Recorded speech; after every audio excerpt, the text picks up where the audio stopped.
Amados hermanos, muy buenas tardes en este tiempo maravilloso que Dios nos está dando, nos está regalando. Reciban un cordial saludo de su pastor, de su amigo. Y qué bueno saber que Dios ha sido bueno hasta el momento. Dios está en medio de todas estas circunstancias, de todos estos tiempos. Y que Dios nos ha ayudado a estar con paz y tranquilidad.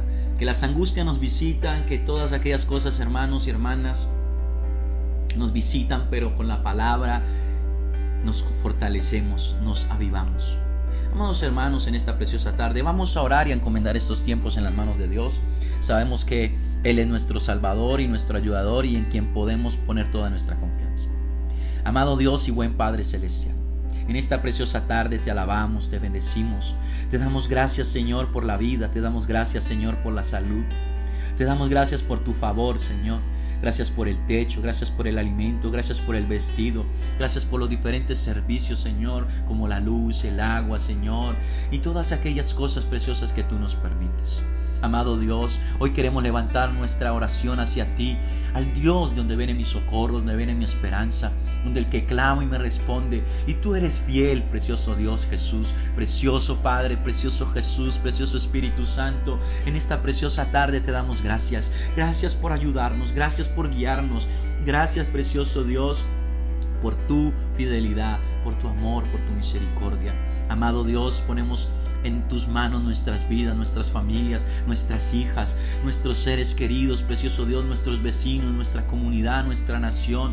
Padre, hoy nos humillamos para adorarte, para reconocer que sin ti nada somos y que apartado de ti nada podemos hacer. Amado Dios Padre, te pedimos en el nombre de Jesús, extiende tu misericordia sobre la tierra. Derrama, Señor, tu gracia y tu misericordia sobre nuestras vidas. Amado Padre, en el nombre de Jesús y bajo la dirección de tu Espíritu Santo, háblanos a través de esta enseñanza, háblanos a través de este momento, precioso Dios. Que seas tú, precioso Dios, el que nos guíes en todo tiempo y en todo momento. Amado Dios, guíanos, porque tus sendas son de verdad y justicia. En el nombre de Jesús, amén y amén.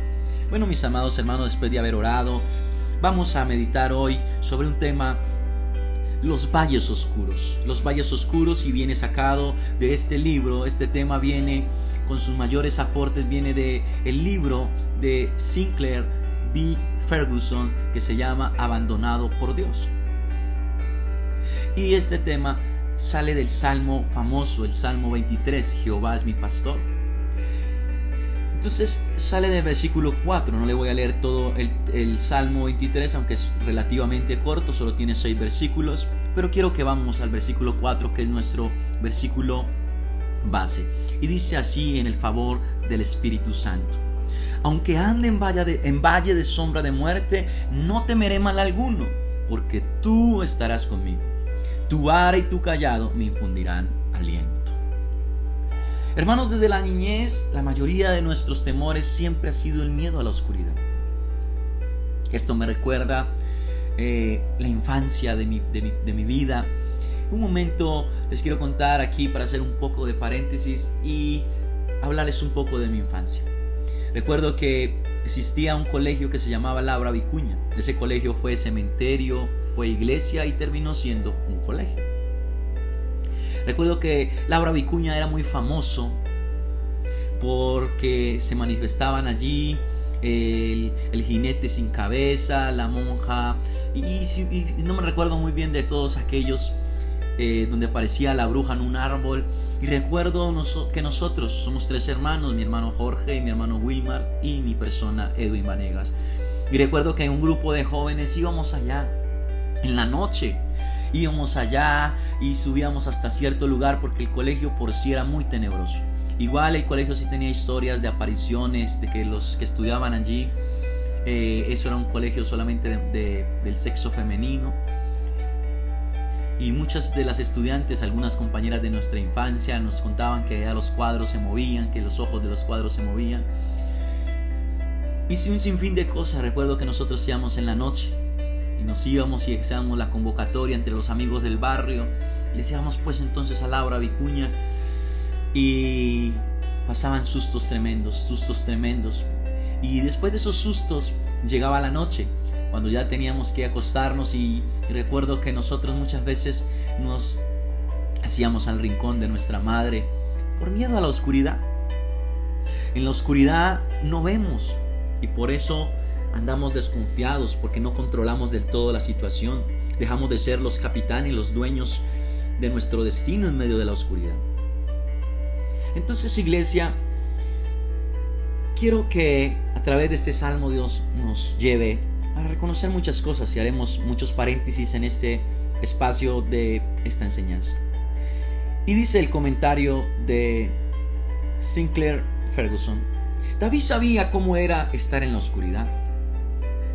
David por eso recita este salmo diciendo: aunque ande en valle de sombra de muerte, no temeré mal alguno. Normalmente asociamos esas palabras suyas con el valle oscuro del luto. No cabe duda de que tiene entonces un significado especial para la mayoría de nosotros, iglesia, que Él es el valle más oscuro, la muerte. Saber que se acerca la muerte, saber que empieza a penetrar en nuestro ser un miedo al saber que la muerte está a la puerta. Sin embargo, debemos saber, iglesia, que el lenguaje de David aquí es más amplio en lo que abarca. El valle que él describe literalmente no es solamente hacia la muerte, sino que lo lleva a la profundidad oscura que se da en nuestro diario vivir. Él no solo habla de la muerte, sino que habla de muchas experiencias oscuras en su vida. Y aquí tenemos que mirar que en nuestra vida pasamos muchas cosas difíciles. Y entonces debemos saber, iglesia, que casi todo está presente en el Salmo 23. Y nos puede engañar este salmo, porque lo leemos como: el Señor es mi pastor, nada me faltará. Y en medio de esa incertidumbre, en medio de esa euforia, maquillamos y le ponemos una capa de maquillaje al salmo, ignorando su trasfondo cultural. ¿Cuál fue el motivo de por qué David recita de que el Señor es mi pastor y que nada le faltará? Cuando nos damos cuenta de ello, podemos oír a David realmente que está diciendo que el mundo nuestro no está lejos de ser un mundo ideal. Es más bien un mundo lleno de valles oscuros, de la presencia siniestra de enemigos. David tampoco es un inocente que está de paseo en un ambiente seguro. Está espiritualmente desfigurado y en peligro. No se trata aquí de algún joven inexperto, sino de un hombre que ha luchado en medio de muchas dificultades hasta llegar a la fe y la confianza que hasta ahora nos expresa. David, a través de sus experiencias vivenciales, llega a recitar este texto diciendo que el Señor es mi pastor y que nada me faltará. Y esto no implica que David no hubiera pasado por momentos, como lo dice, de valles oscuros.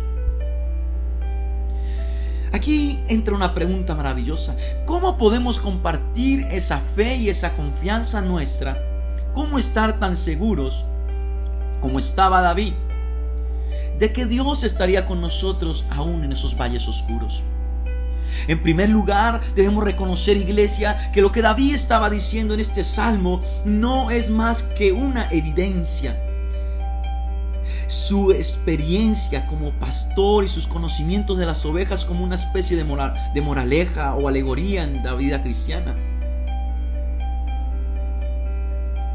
David está haciendo algo diferente. Su punto de partida no son las ovejas ni el oficio del pastor, sino la palabra de Dios en las Escrituras.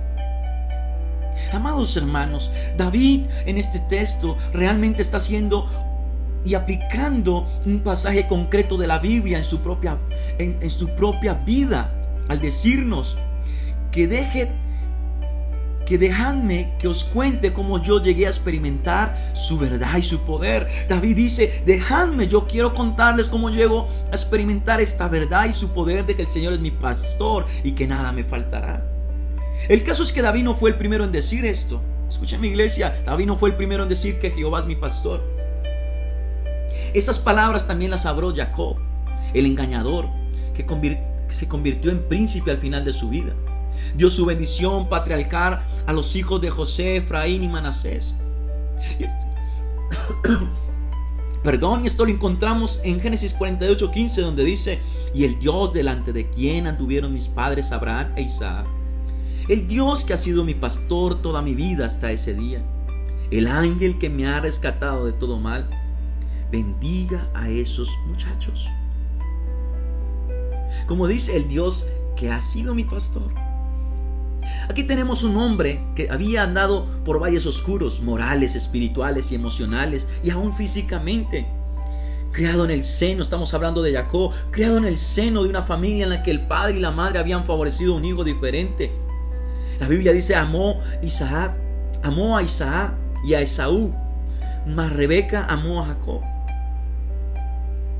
Sabemos que dice que amó ¿qué? Había conspirado juntamente con su madre para engañar a su necio hermano y así robarle su progenitura y engañar también a su padre. Pero luego en aquel cruel enlace, él mismo había sido engañado por su tío Labán y Jacob, había encontrado ¿qué? Un engañador de su misma calaña. Jacob había experimentado el miedo y la soledad, pero Dios por su gracia fue a su encuentro en Jacob.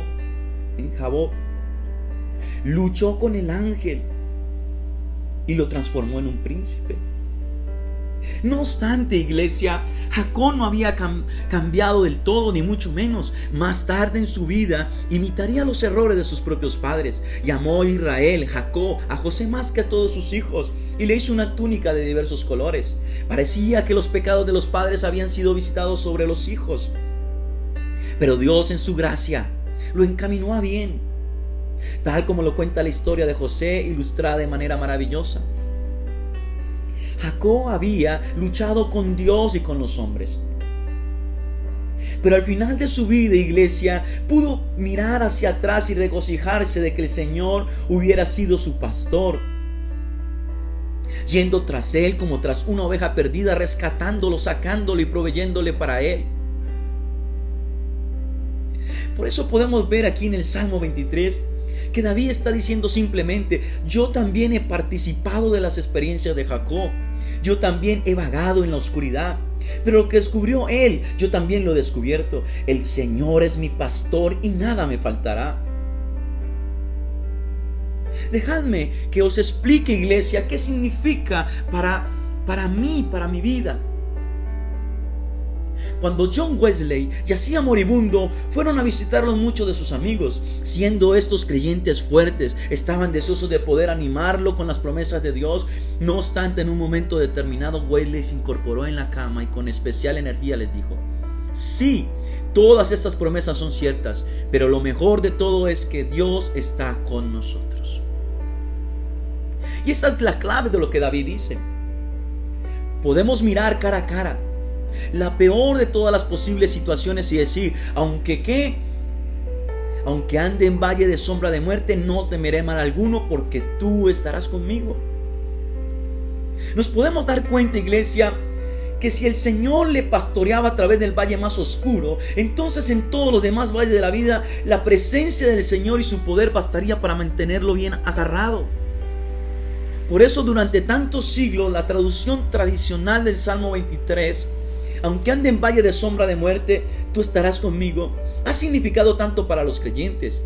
Es el equivalente en el Antiguo Testamento del principio expuesto más tarde en Hebreos 2, 14, 18. La raíz de todos los temores es el temor a la muerte. Si quitas ese temor, se habrán debilitado todos los demás temores, iglesia. Si sabemos que el Señor estará con nosotros, estaremos seguros de que nunca nos desamparará ni nos dejará. Podremos decir, como lo dijo el apóstol Pablo: estoy seguro que ni la muerte, ni la vida, ni todas aquellas cosas nos podrán separar del amor de Dios que es en Cristo Jesús. Eso lo encontramos en Romanos 8, 38 al 39. Surge una pregunta en este momento, en esta hora de la tarde: ¿cómo podemos ser librados de ese temor? ¿Cómo cortar la raíz de su poder para alimentar nuestros temores menores? La respuesta, según que nos da este salmo de David, estriba en saber que porque la presencia y el poder de Dios, el pastor de pastores, puede librarnos de todos estos temores. porque tú estarás conmigo. Tu vara y tu cayado me infundirán aliento. El pastor utiliza el cayado que tiene en su mano, iglesia, para trabajar con las ovejas, para dirigirlas, para volverlas a traer, para disciplinarlas. La vara puede ser sinónimo de garrote, lista para defender de los ataques, pero también para corregirnos. Debemos mirar esto como que David experimentó a menudo la presencia del Señor como su pastor, protegiendo y salvándolo. Y sin embargo, ni siquiera la visión tan clara que tuvo David de Dios se pudo comparar con la revelación del Señor como pastor que tenemos para nosotros. El Evangelio de Juan, capítulo 10, versículo 11 dice: yo soy el buen pastor, y el buen pastor su vida da por las ovejas. Mire lo que dice Hebreos 13, 20 al 21. Y el Dios de paz, que resucitó de los muertos a nuestro Señor Jesucristo, el gran pastor de las ovejas, por la sangre del pacto eterno, haga en vosotros lo que es agradable delante de Él por Jesucristo, al cual sea la gloria por los siglos de los siglos. Apocalipsis 7, 17 dice: porque el cordero que está en medio del trono de los pastoreará y los guiará a fuentes de agua de vida, y Dios enjugará toda lágrima de los ojos de ellos. Los cristianos del Nuevo Testamento se regocijaban de reconocer a Cristo como un pastor, porque murió por ellos en su lugar. Cristo, iglesia, murió por nosotros en nuestro lugar, por nuestro pecado. Nuestro pastor llegó a ser el cordero para el sacrificio, aceptado por Dios. Él trae paz a nuestra conciencia culpable. Es más, Cristo se ha levantado, ha vencido la muerte. En Él hay resurrección y vida. ¿Qué podemos decir? Él comparte esta bendición de haber vencido la muerte con todo su rebaño. David solo pudo vislumbrar todo esto en forma de bosquejo. Nosotros lo vemos todo en claridad, y por ello nuestra confianza en el pastor es total y debe ser mayor. Amén. Nuestro gran enemigo, la muerte, ha sido derrotada de manera irreversible. Su poder lo ha quebrado, lo ha quebrantado la victoriosa resurrección de Cristo. La muerte aún puede echarnos mano, al igual que una vez le echó mano a Él, pero ya no nos puede retener en sus garras, como tampoco pudo retenerle a Él. Eso lo vemos en Hebreos 2:14. Aún debemos enfrentarnos con la muerte como el último enemigo. Cuando pasamos por ello, tal vez temblemos, pero entonces nos acordaremos: Cristo venció la muerte por ser Él que nos ha libertado de las garras de la muerte. Aunque tengamos que andar por el valle de sombra de muerte hasta que no pueda aparecernos, iglesia, que le hemos vencido, pero en Cristo Jesús Él venció la muerte por nosotros. No temeremos mal alguno, porque Cristo está con nosotros. Su vara y su cayado, los de Cristo, son su cruz y su palabra. Con la primera de ellas, ella nos conforta, nos edifica. Dios nos libra de los temores. ¿Cuáles temores, iglesia? Los temores a una vida separados de Él. Porque los que morimos en Cristo resucitaremos y estaremos junto a Él en su trono de poder y de gloria. Amén. Entonces, ¿qué diremos pues de esto? Si Dios es por nosotros, ¿quién contra nosotros? El que no escatimó a su propio Hijo, sino que lo entregó por todos nosotros, ¿cómo no nos dará también con Él todas las cosas? Por lo cual estoy seguro de que ni la muerte, ni lo presente, ni lo porvenir nos podrá separar del amor de Dios, que es en Cristo Jesús nuestro Señor. Ahora no nos podemos imaginar viviendo la vida cristiana sobre ninguna otra base que no sea esta. Si Dios, que me ha amado tanto, no escatimó ni a su propio Hijo, sino que lo entregó por ser crucificado por nosotros, no hace falta ninguna otra garantía de su compromiso total y permanencia conmigo para bendecirme. Iglesia, si Él no escatimó a su Hijo, tenemos que tener la seguridad que Él es nuestro pastor.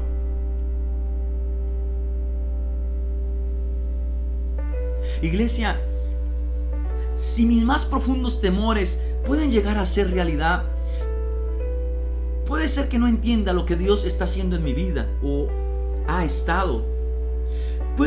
Puede que algo parezca en algún momento que Dios está escondiendo su rostro, que mi corazón puede estar roto. Pero ¿acaso no puedo confiar en aquel que demostró su amor por mí?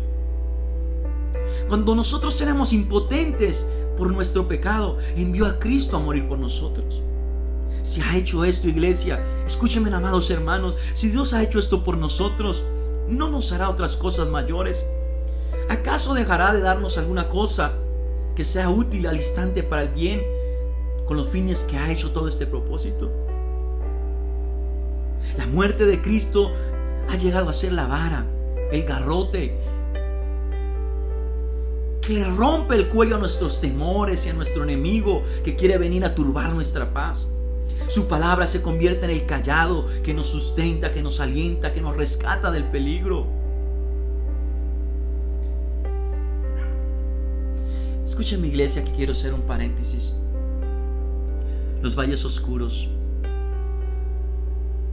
Este comentario que estamos aquí apoyándonos de él para esta enseñanza. Sabemos que Dios es grande.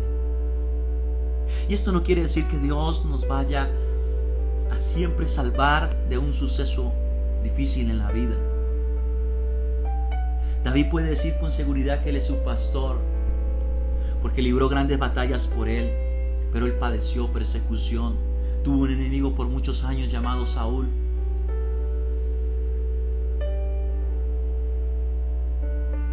Dios nos da provisión. Si el Señor es mi pastor, suplirá todas mis necesidades. Nada me faltará, afirma este hombre David. Pero ¿cómo David podía estar seguro de esta promesa? Cuando David escribe nada me faltará, está utilizando un vocabulario, tomado de una parte anterior del Antiguo Testamento. Esta era la misma expresión que se utilizaba o que se utilizó en Deuteronomios capítulo 2 versículo 7. Cuando Moisés le había dicho al rebaño que Dios había pastoreado durante 40 años, guiándolo por el desierto. Jehová tu Dios te ha bendecido en toda obra de tus manos. Él sabe que andas y que has andado por este gran desierto. Estos 40 años Jehová tu Dios ha estado contigo y nada te ha faltado. Si el Señor había provisto, iglesia, para una multitud tan grande, ¿acaso no será capaz de suplir para las necesidades de uno solo, de unos cuantos que somos nosotros? David confió, porque también sabía algo acerca del carácter de Dios. Él supliría todas nuestras necesidades porque Él era nuestro pastor. Jesús nos ayuda a entender lo que estaba en la mente de David cuando dice algunas de estas características del buen pastor: que le importan las ovejas y que Él conoce sus ovejas. Esto lo vemos en el Evangelio de Juan capítulo 10 versículo 11 al 15. Si el Señor ha ido tan lejos para librarnos de la muerte, podemos estar seguros de que le importamos. Las heridas en sus manos, en su costado, son evidencias suficientes de su amor para con nosotros. Es algo más allá de toda discusión. El Hijo de Dios, nuestro Señor Jesucristo, que está sentado a la diestra de Dios Padre en estos momentos, me amó y se entregó a sí mismo por mí. Sí, hermanos, puede que haya veces cuando clamamos como los discípulos en medio de la tormenta en el mar de Galilea, que le dicen a Jesús: ¿no tienes cuidado que perecemos? Pero no podemos fijar nuestra mirada simplemente en la circunstancia. Debemos saber que Él tiene cuidado por encima de todas las palabras expresadas. Sí, murió por ti y por mí. ¿Cómo podemos dudar de que Dios tiene cuidado de nosotros? Sin embargo, podemos ver algo. Junto con ese cuidado está su conocimiento. Él te conoce, Él me conoce. Es más, te conoce mejor de lo que nosotros mismos nos conocemos. Él conoce nuestro pasado y nuestro futuro. Él conoce nuestra profundidad, los secretos nuestros. Él conoce nuestras ambiciones, nuestros temores. Él nos conoce mejor que a nosotros mismos a nosotros. Este conocimiento tan penetrante daría miedo si no estuviera acompañado de su cuidado. Pero cuando entendemos perfectamente que Dios es fiel y maravilloso, podemos confiar. Sea lo que fuere que Él me mande, eso me atraerá una real necesidad más de Dios y acercamiento a Él. Él proveerá, iglesia, lo que sea necesario para hacernos creer cada día más y más en Él.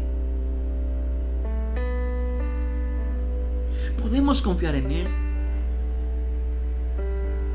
Él también nos promete restauración. Dice: si el Señor es mi pastor, me restaurará cuando caiga.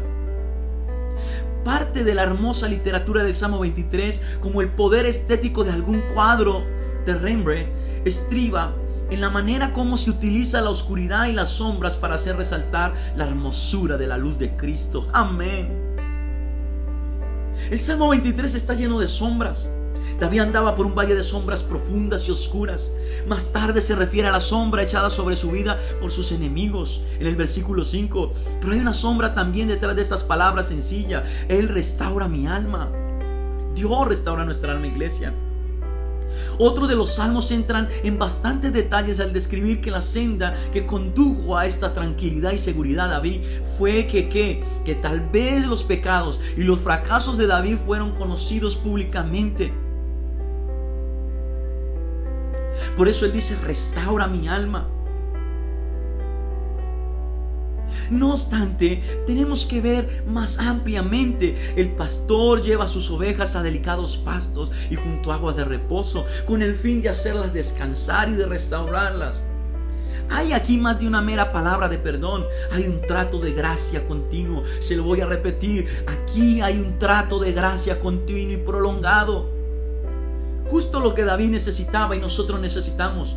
Un poco más tarde le encontramos clamando a David en el Salmo 25, versículo 6. Acuérdate, oh Jehová, de tus piedades y tus misericordias, que son perpetuas. De los pecados de mi juventud y mis rebeliones no te acuerdes. Conforme a tu misericordia acuérdate de mí, por tu bondad, oh Señor.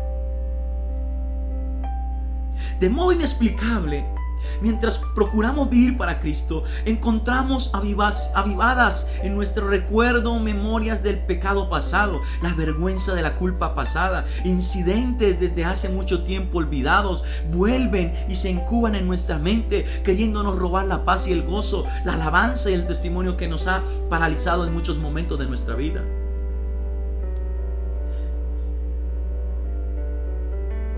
Entonces mi pregunta es: ¿será esto el ataque satánico del que habla Pablo en Efesios 6:1, donde los dardos de fuego del maligno vendrán a atacarnos para querernos destruir? Pero creemos que tomamos el escudo de la fe, la confianza de que Él murió por nosotros aun cuando éramos pecadores. El Señor restaurará nuestra alma, iglesia. Él nos baña en su perdón, nos refresca cada mañana con la certeza de su gracia.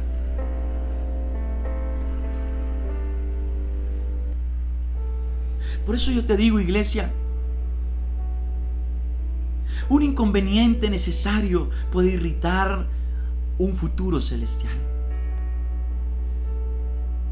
Cristo no solamente vino de una manera meramente formal, vino queriendo venir con su gracia para restaurarnos, resguardar lo que dijo. Dios es fiel.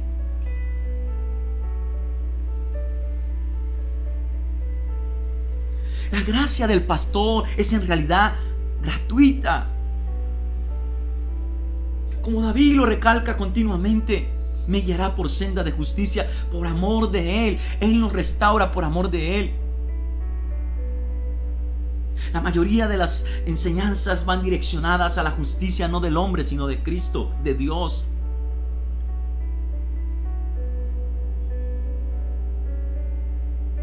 David resalta una protección. Si el Señor es mi pastor, nos podremos sorprender de su gracia.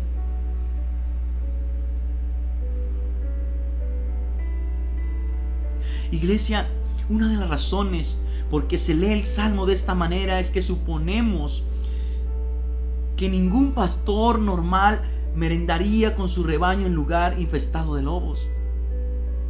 No obstante, podemos precisar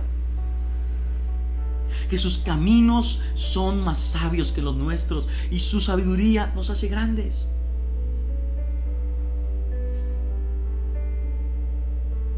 ¿Puedes ver las ovejas, iglesia, todas juntas alrededor del pastor, oyendo a lobos, aullando, gruñendo, amenazando? Y el pastor siente los ojos desconcertados de su rebaño mirando fijamente el peligro, pero no poniéndolos en el que tiene el poder para salvarnos.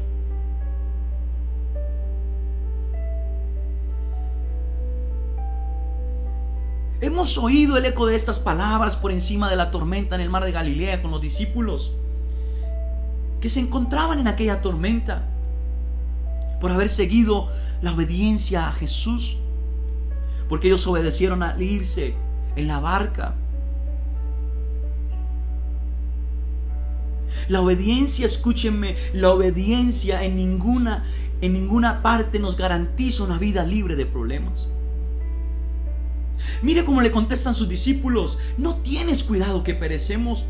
Le preguntan con un tono acusatorio a Jesús, preguntando: ¿no tienes cuidado? Nuestro Señor se levanta en la barca y pronuncia dos palabras de reprensión.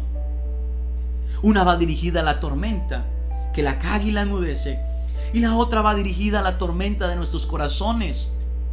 ¿Por qué estáis amedrentados? ¿Cómo no tenéis fe? Esto lo encontramos en Marcos capítulo 4, versículo 39 y 40. Mientras Cristo estuviere con ellos y estará con nosotros, estaremos seguros hasta que sus propósitos se hubieran cumplido.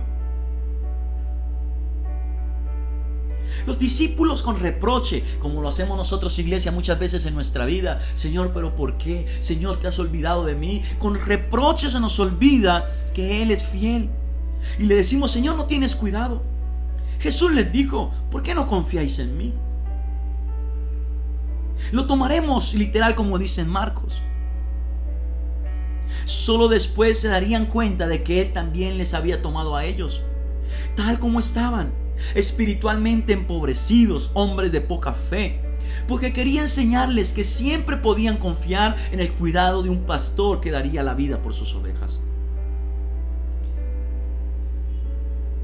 El cuidado de Dios, iglesia, siempre va unido a su poder. Durante un breve instante, Jesús manifestó su majestad y su gloria. El Creador mandó a su creación inclinarse ante Él y silenció en adoración la creación. En ese momento, sin duda, iglesia, experimentamos algo poderoso, algo imprescindible. Dios le ordenó a la naturaleza y no escatimó en reprendernos con amor.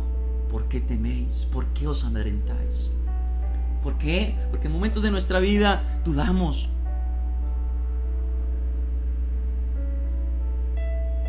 El Señor nos promete algo: si el Señor es mi pastor, estará conmigo ahora y para siempre. La presencia de Cristo conmigo estará en lo más profundo de mis valles oscuros para restaurarme por su gracia, por su protección. Nos garantiza que siempre estará con nosotros. De esta manera vemos que David razona: estuvo conmigo en el valle, por tanto en la casa de Jehová moraré largos días. Vemos, iglesia, que en este tiempo necesitamos entender que ¿por qué moraremos largos días en la casa del Señor? Porque nos ha librado de nuestros valles.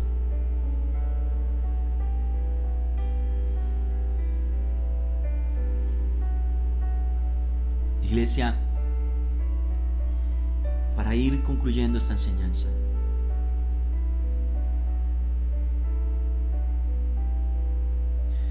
quiero decirte que esos valles oscuros de nuestra vida son aquellos momentos trágicos. Y esos momentos trágicos no significan que no podamos pasar por desgracias. Conocer el carácter de Dios a través de la palabra es maravilloso. Y cuando yo estoy leyendo los valles oscuros, como lo dice el Salmo: y aunque ande en valle de sombra de muerte, no temeré mal alguno. Tú debes entender que hay sucesos en la vida que han pasado a los creyentes. Muchos hemos escuchado la historia de esta brutal muerte que tuvieron estos 5 misioneros estadounidenses, asesinados por aquella tribu de Uramí, estos ecuatorianos, el 8 de enero de 1956.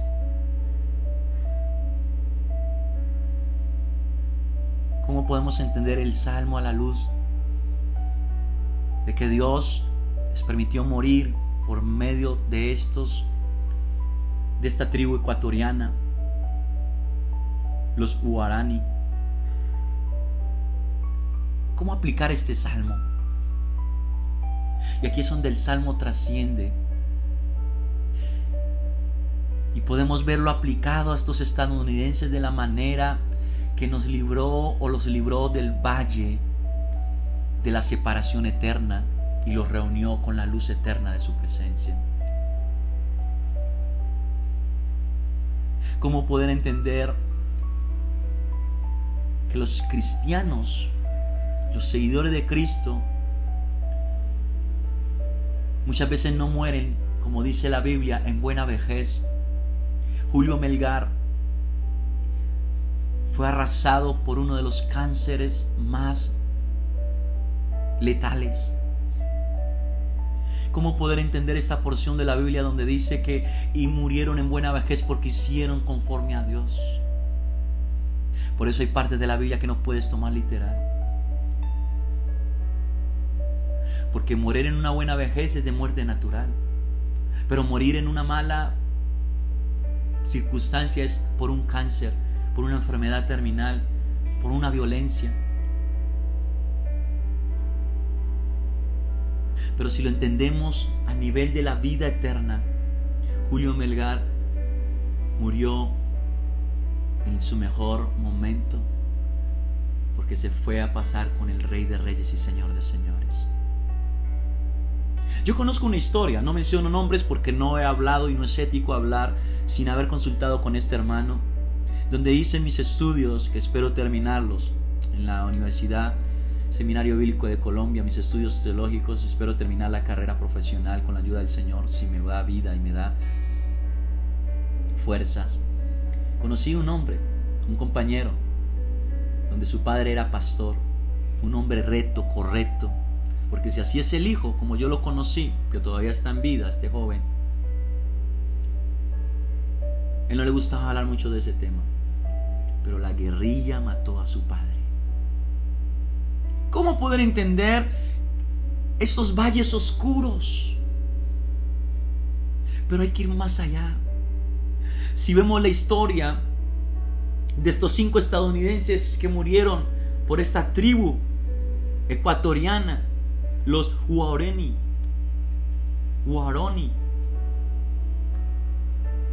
dice la historia que se sacó una película. Luego uno de estos que participó en la muerte de estos se volvió un misionero. Pero ¿cómo entender estos valles oscuros? Es difícil. Si me fuera la vida de mi esposa, ha pasado por valles oscuros, pero sigue buscando de Dios, sigue fiel. Si Dios me arrebatara a una de mis hijas, ¿cómo entender estos valles oscuros en la vida de un creyente que profesa, que ama a Dios, que le está sirviendo a Dios? Debemos llevar esto, iglesia, más allá.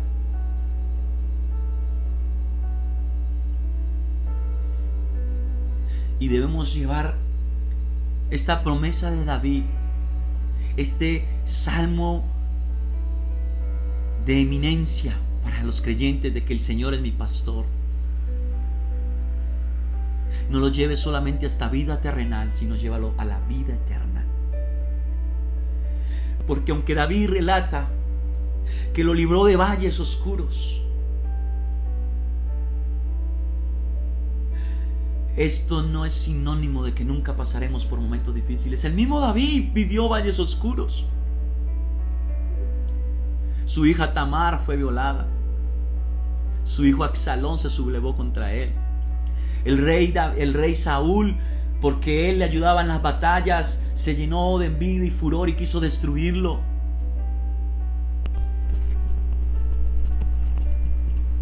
¿Cómo entender el salmo? Y no he visto justo desamparado ni que su descendencia mendigue pan.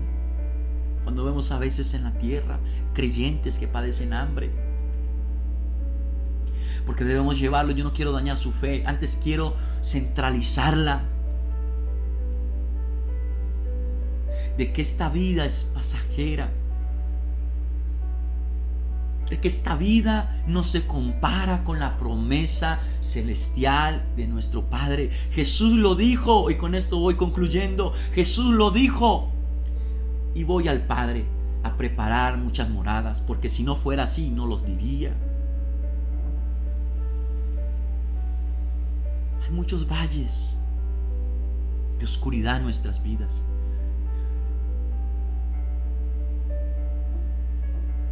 Pero David nos da una seguridad, que el primer valle del cual Dios nos libró fue de la muerte, una separación de Él. Y hoy, por la sangre de Cristo, por la muerte de Cristo Jesús en la cruz, tenemos acceso al trono de la gracia para hallar misericordia en el oportuno socorro. Hoy tenemos esperanza. Antes andábamos desesperanzados, pero hoy andamos con una esperanza, que aunque hoy una epidemia nos pueda tocar y matar, que aunque hay una hambre en la tierra nos pueda matar, tenemos una herencia en los reinos de los cielos, y es en la gloria del Padre, del Hijo y del Espíritu Santo. Amén. Amado hermano, en estos valles oscuros es donde aprendemos a no suponer que confiamos, sino donde nuestro cuerpo y nuestra mente y nuestro corazón se doblegan. Tú eres mi pastor, y el buen pastor su vida da por las ovejas. Y esa es la garantía que tenemos en esta hora de la tarde.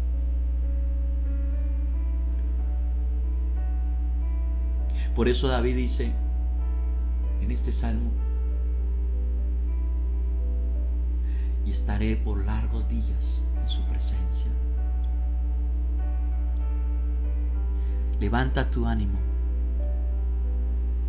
y tus valles oscuros, entiéndase en valles oscuros como esos problemas, dificultades, son los que te afianzan en su presencia y en su palabra.